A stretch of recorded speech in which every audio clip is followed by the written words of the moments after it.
Nejúčinnější technika pro vzdělávání pláště jsou montpáky. Montpáku samozřejmě nepotřebuješ, když máš válcový plášť. Doporučuji začínat na druhé straně ventilku, no a prostě zabrat, promaškat to tady také trošku a se to podaří. No a jde tam o co tady dole to dostat jako co nejvíc. Zaber mládě. Jáša seděl na těch obalech. Ne, vytáhneš takhle tu jednu půlku toho pláště. Jenom tu půlku takhle. Protože vlastně ne, tentokrát měníme celý plášť, to znamená, že my teď vydáváme celý plášť. A jindy bys vyndával jenom půlku. Jenom tu půlku, protože tam dáváš novou ruši, nebo ji lepíš, nebo já nevím co, že. No. Takhle to prostě No, jenom. a jak bys tu duši vyndal jenom z té půlky? Se podívej, takhle to prostě projedeš, jo. No to vím, no. Tady doporučuji povolit tu matičku, která drží ten ventilek, samozřejmě rozebrat celý ventilek.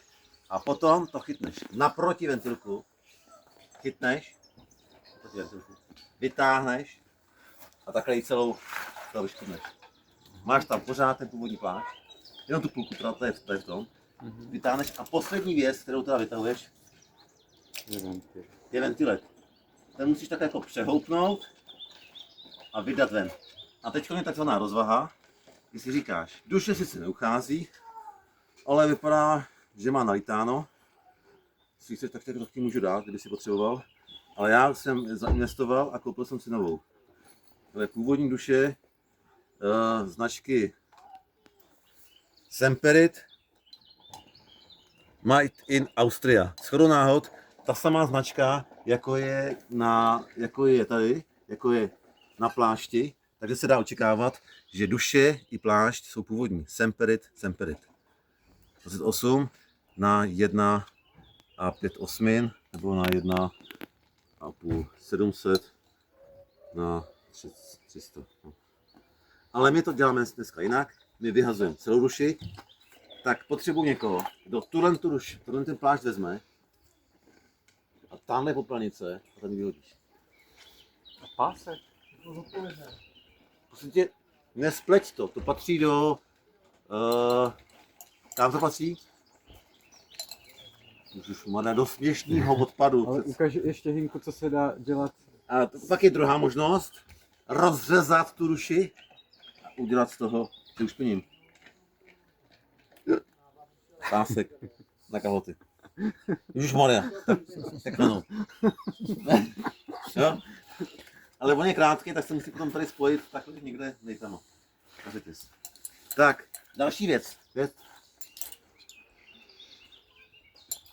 Prosím tě, tady máš starý plášť. Co s tím uděláš? Buď ho vyhodíš, anebo si ho necháš na příště. Necháš si ho, v tom případě tvůj. A řekni tatínkovi, táto, máme tady plášť na příště.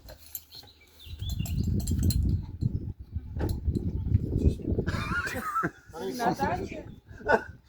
Jsi součást instruktážního videa.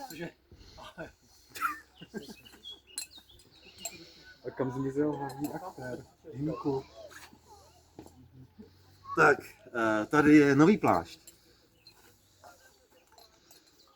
Někdy je na plášti napsaný směr. To znamená, jestli se to otáčí tak, nebo tak. Ale v tomhle případě to vypadá na unisex, takže to je vlastně úplně jedno, jestli to patří tak, nebo tak. Jenom zdůrazňuju, je tady drát. A jinak by tady byla šipka někde teda, jo? Nebo... Byla by tam někde šipka, no. A jako drive, nebo jako směr, nebo tak, byla ta šipka. V tom případě je to jedno, co je tak, nebo tak. Tak a teď potřebuji další věc, kterou nemám. Tak lampička. Takže doporučuji plášť před nadáváním lehce nafouknout.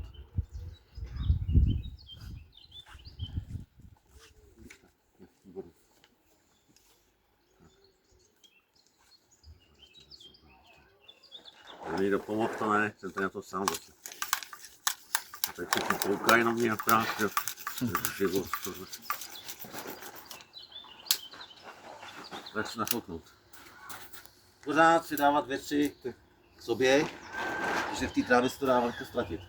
Tak a teď, Takže ty si to trochu už nafoukneš. malinko to přifouknu, aby se to, když je nová doporučuji to profouknout. Potom dá se tam teda plášť a dá se úplně jak chce, protože je to univerzální. Jo.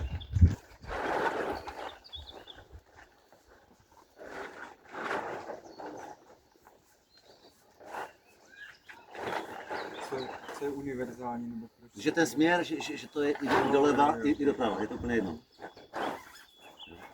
A nechám si tam takhle tu půlku. Nechám to v tom stavu, v jakém to bylo, když jsem to ruši vydával.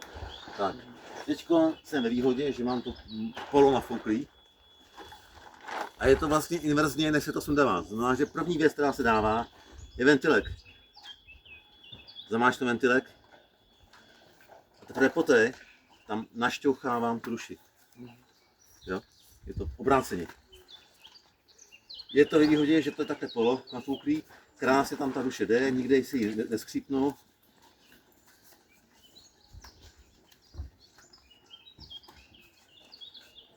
Tak a poslední věc, kterou dávám, že tam dávám ten plášť.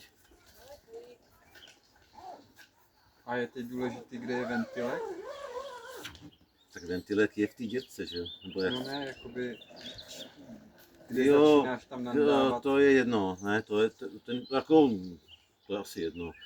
Jak jsem to chytnul, no, ale může, jestli si dáš pravidlo, že vždycky začínáš a končíš ventilkem, tak si to klidně dej, ale v tom případě je to jedno, protože on se tam, díky tomu, že to je polonafouklý, se tam krásně vejde. No.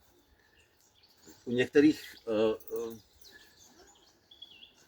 někdy se stane, že potom je třeba šikmo ten ventilek, tak se to s tím ještě trošku pohraju. Je dobrý tak to dát jako doprostřed. No a poslední věc, tam teda přehoupne ten drát. No, moc nejde. Domačkávám to všude. Ruční práce, ale dám to všechno. Bez montpák to jde takhle?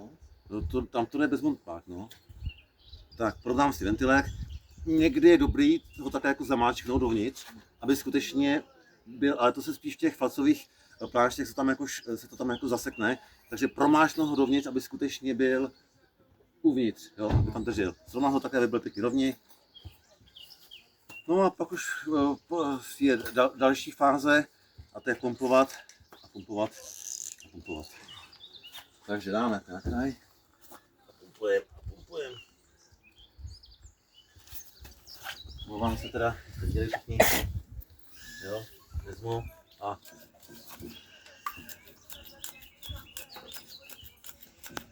tady je to rakouské kolo, nápis Styria, konkurence Trofeda.